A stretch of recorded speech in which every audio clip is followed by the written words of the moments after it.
Oh, wow. That's terrible.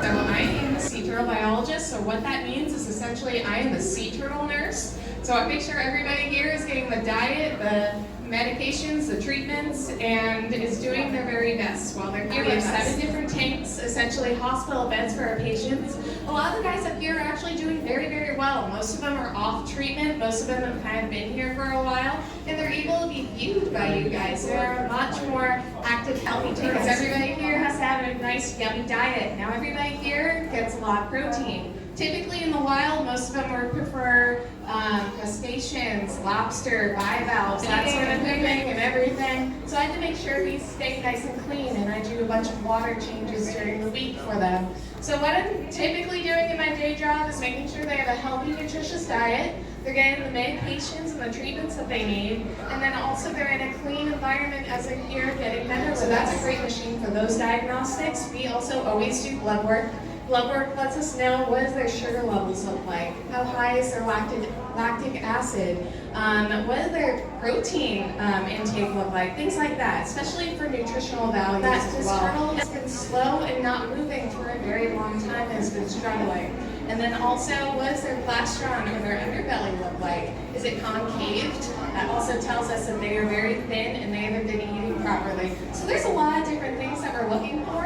And then when a turtle becomes to be more healthy and active, we look at them again and see, has that plastron flattened out? Are they gaining weight? How are they acting in their tank? Are they using their enrichments? Are they using the whole space of the species? So the largest sea turtle is going to be the leatherback sea turtle. Now that's very rare for us. They are a very pelagic or open water species. So usually if you're ever going to see one of them, it's because you're out on a boat and you've got the lucky enough chance to see it in rehab, and you can actually see up here are the green, the loggerhead, and the Kemp's Ridley. So the Kemp's Ridley is like Gorgonzola all the way at the end there. The green sea turtle is like goat here, and then the loggerhead is like howlite in the back. Now, greens are going to be our largest of the hard-shelled species. They typically get to about 4 feet, and we call them greens because they love vegetation. When they're adults, they fully just eat seagrass and algae. Nothing else. You would see that their fat tissue is actually green because of all of that vegetation that they eat. The Kemp's Ridley over there, they are the smallest of the 7 species all over the world. They're also the most endangered.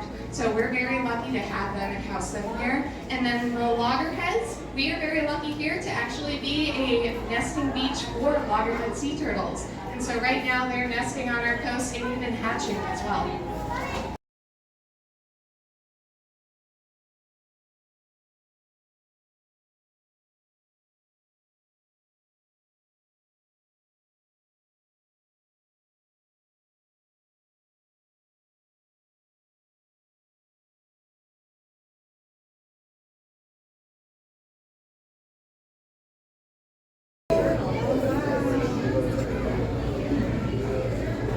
Like he's sweating over here. He might be, there's no telling. He might be wet. Wet. Well, he could be really wet.